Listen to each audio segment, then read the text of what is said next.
official newspaper files of the early West record many stories of famous and notorious characters of that period. John Wesley Hardin, a Texas bad man who was unique in the outlaw annals of even that unique state. Before he was 25 years old during the 1870s, he had killed 40 men, a cold-blooded, ruthless killer.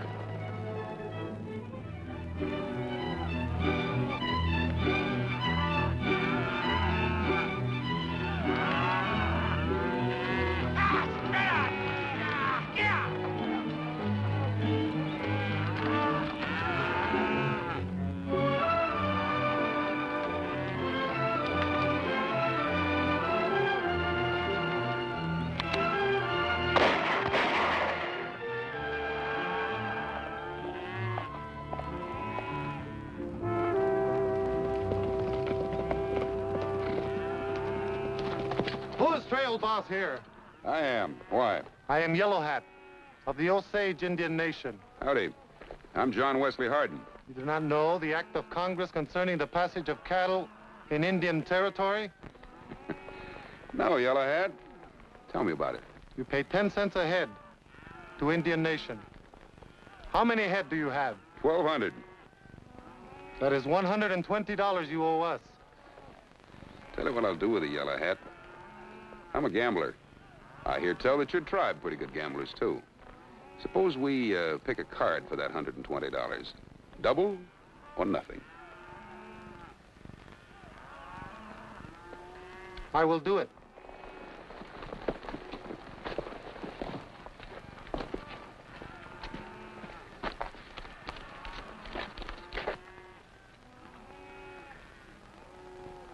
Highest card wins.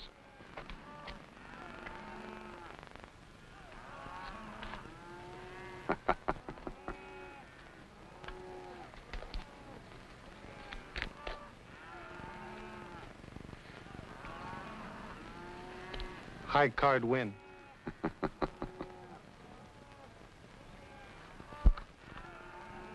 Nine of clubs.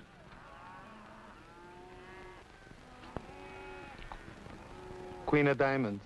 Well, looks like your lucky day. $120 doubled, $240. All right, your cattle go through. Thanks, Yellow Hat.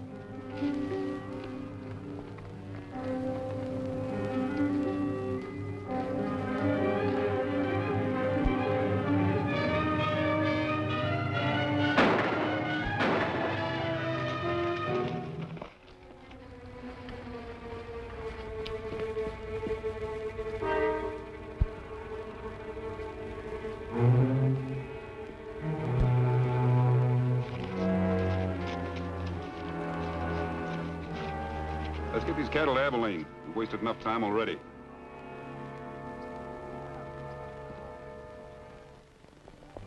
My name's Clark, Matt Clark. I'm a railroad detective, and I'd been given a new assignment. The railroad depended on cattle for most of its revenue out here in the West. 2 Indians had been shot down in cold blood, and the Indians refused to allow any of the herds coming up from Texas to cross their territory to the railroad sidings.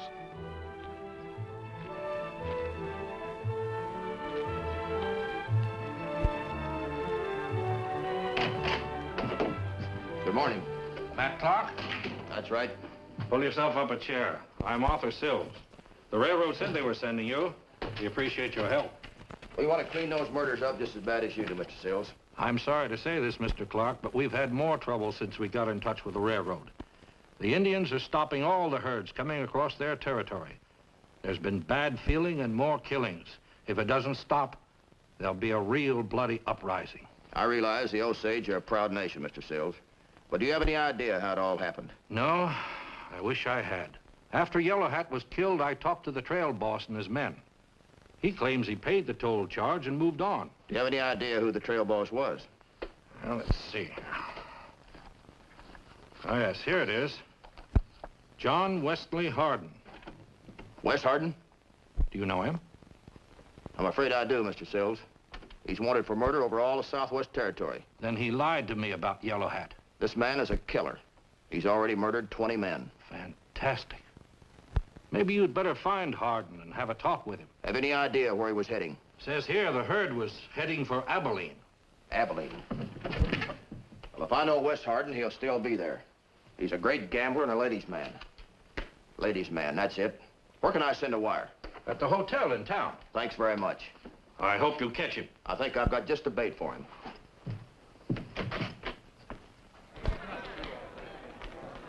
Yes, I did have just a bait for Wes Hardin. My associate, Frankie Adams, was sent on to Abilene. I was to meet her. Frankie was as beautiful as she was smart. Hey, Frankie, set him up over here.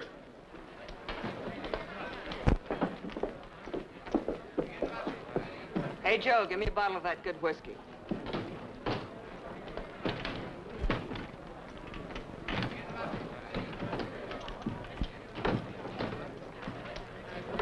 How's business? Couldn't be better. Nothing but these for tips. I'm thinking of hanging on to this job and quitting the railroad. Well, you certainly look as if you fit the job. How is everything? Fine. Got some of the best customers in the place. One very important. Hey, Frankie, where's that drink? Right away, Mr. Hardin. Hey, Joe, hurry up with that bottle. So that's him. Yeah, top dog himself. He's my best customer. Be back. Well, what took you so long, baby? Bar was busy. Well, you tell that bartender that when Wes Hardin wants a drink, he wants it right now. Why, Wes, if he'd known it was you, he would have been jumping.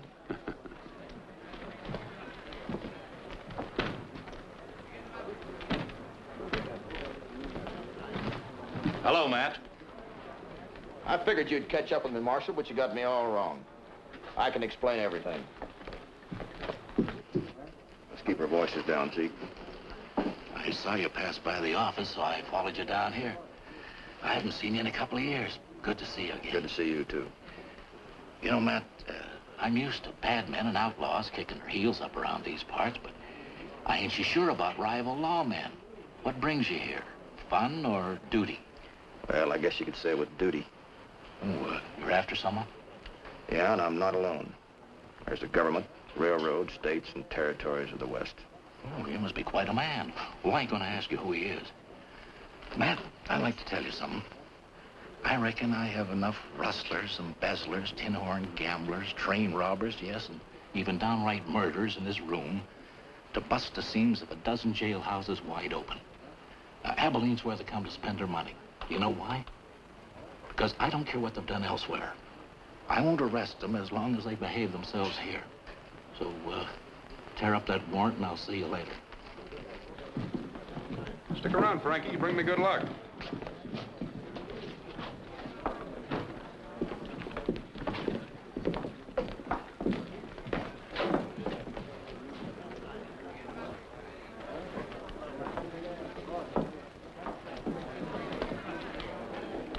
Well, I'm sorry, boys. We're going to have to continue the game some other time. You leaving us? You'll break up a winning streak. Oh, I don't know. Yeah, that's for you. Thanks.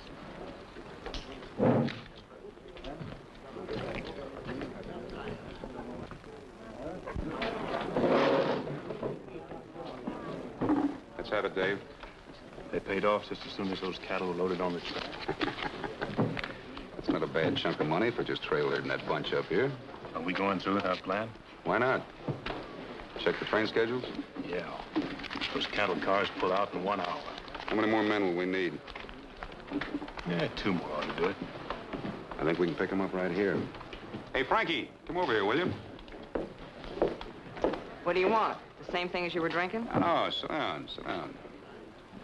You know any cowboys who'd like to pick up a fast dollar and can keep their mouths shut? All cowboys can use money. Most of them can keep their mouths shut. Point them out to me.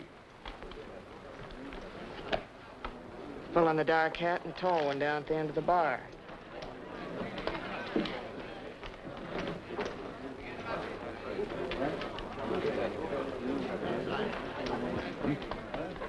Thanks. Take the one in the black hat.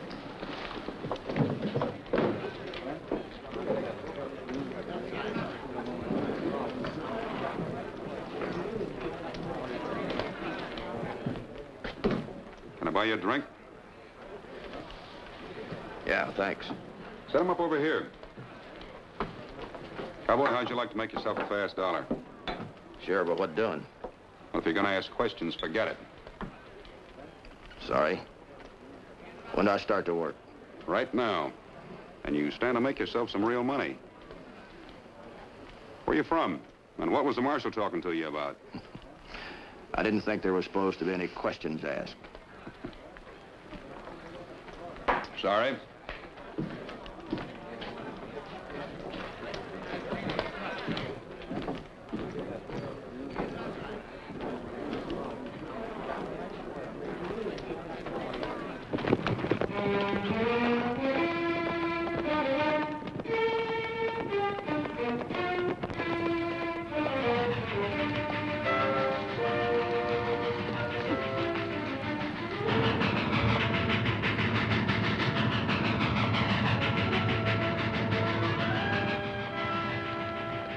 When the train slows down for the grade, you men shove the cattle out the doors. You stick with me. We'll be waiting to round them up. We'll move them up the head of the canyon.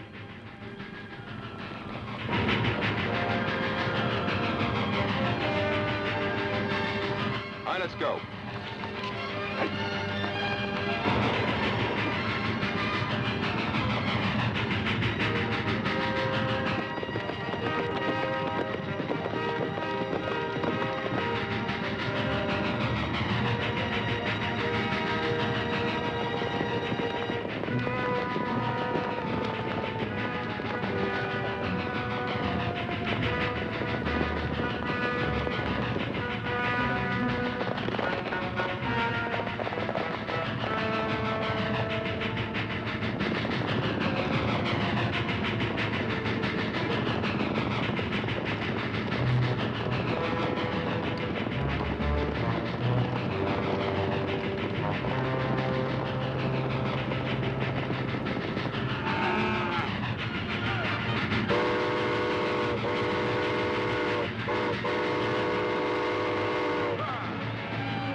Wasn't going to like me stealing their cattle, but that was the evidence I needed to put Wesley Hardin behind bars and could prove a murder charge against him.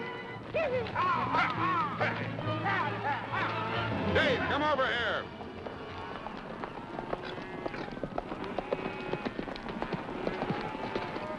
You and Dave stay with the cattle and keep moving up the trail. I'm going into town and find a quick sale. Isn't this the same bunch of cattle you trailed in here a few days ago? Thought there weren't going to be any questions. Remember? Ha!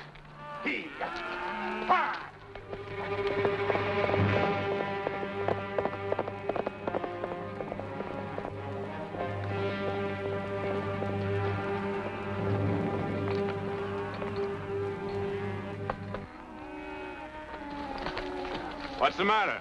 My horse has got a loose shoe. Keep the herd moving, and I'll catch up with you later. All right.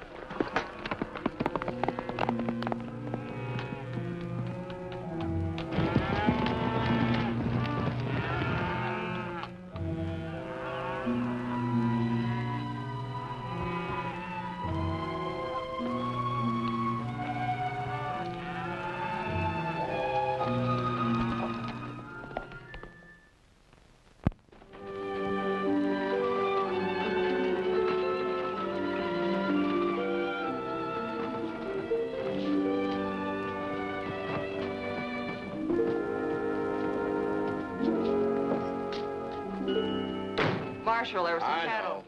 Rustle right off the train. You just got a wire from the boss. And just wait until he finds out who helped rustle them. Where's the marshal? I sent for him. Well, Hardin's over in the saloon right now. Yeah, I know. This time, we have the goods on him. Remember one thing. You're the only witness we've got, so don't go get yourself shot up before the trial. Well, if it ain't the young lady herself. Yeah, there must be some reason for both of you to pay me a visit. What's on your mind? It's Wes Hardin, Marshal. This time, he broke your own rule. Stole a herd of cattle right off the cars just outside of Abilene. You sure about that? I'm positive I was there. It's the same herd he brought up for the cattle company. If you'll send a posse out on the North Trail, you can pick up his partners and return the herd. Will you testify against him? That's my job. All right. I'll pick him up just as soon as he comes back into town. You won't have to wait, Marshal. He's over in the saloon right now trying to sell a stolen herd. Come on.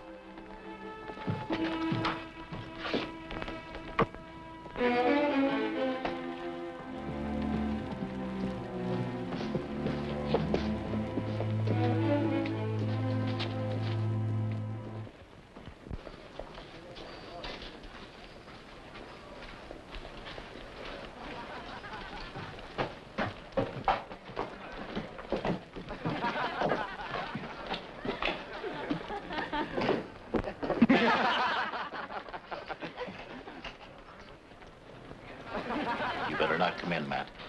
If he sees you with me, allowed to put two and two together and beat us both to the draw. All right, I'll wait here.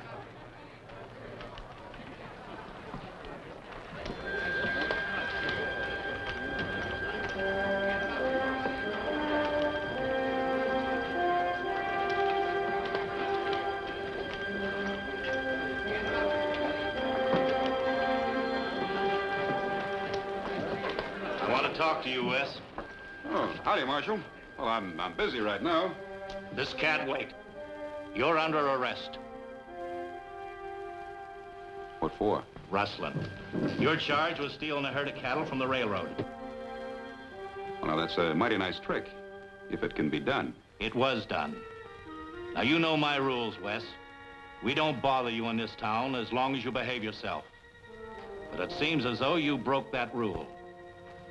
Got any proof? Well, I ain't saying yes, and I ain't saying no. But I've got to lock you up. I don't like jails, Marshal. So until you can prove what you're saying, I'm staying here. I don't want to have any trouble with you, Wes. But I'm still the law around here. So you want proof. Matt. All right, Hardin, take your hands off of those guns. You know this man, Wes, but you didn't know he was a railroad detective. Put out your hands.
All right, Hardin, get up.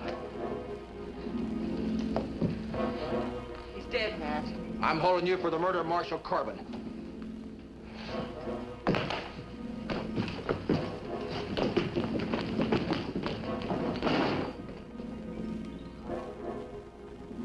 On October 5th, 1878, John Wesley Hardin was sentenced to a long term in the Huntsville Penitentiary in Texas.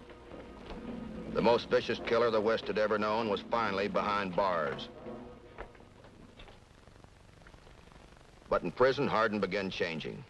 He was quiet, well-behaved, and most astonishing of all, took up the study of law. He was a brilliant student who passed a bar examination with high honors and was notified to this effect by the Bar Association.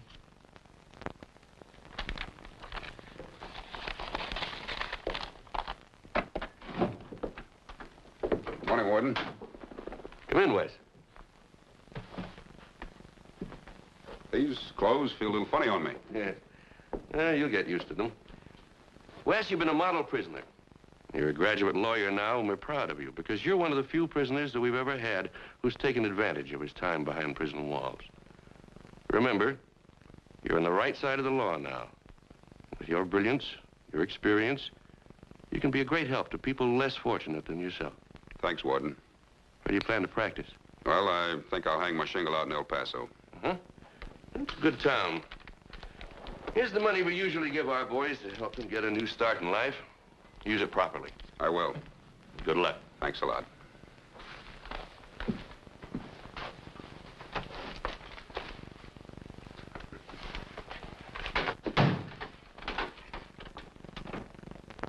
On February 17th, 1894, having paid his debt to society, John Wesley Hardin was released from the penitentiary and hung out his shingle in El Paso, Texas. Here he became a successful and respected attorney, and it looked as if though the former bad man and convict had a brilliant future ahead of him. Unfortunately, it wasn't in the cards for Hardin to stay on the right side of the law. His excessive drinking, his fondness for bad company led to a grave mistake. He was instrumental in engineering the murder of an El Paso citizen.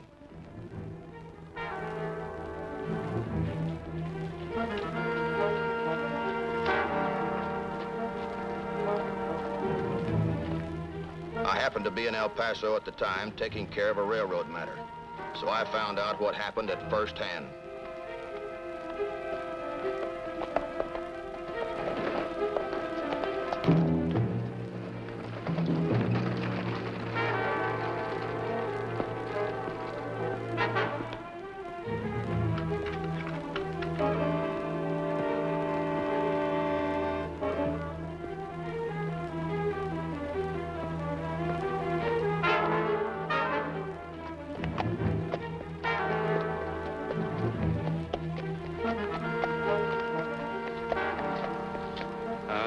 Senor Hardin inside? Did you hear my name? Oh, hello, Constable. You looking for me? Yeah. I got a warrant for your arrest.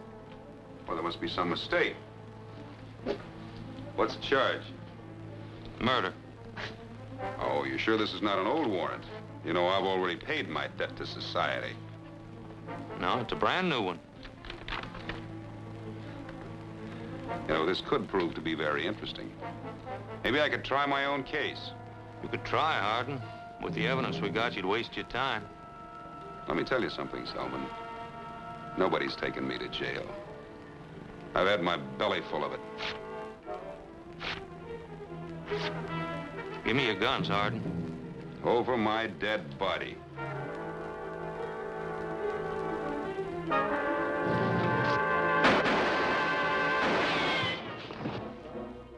Hardin drew his gun on Constable Selman, the same as he had on the Marshal in Abilene.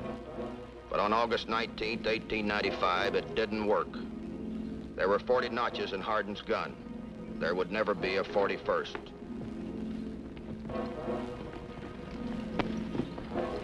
There was a time nobody could beat Wes Hardin at the draw. Lost his touch. Take him inside, boys.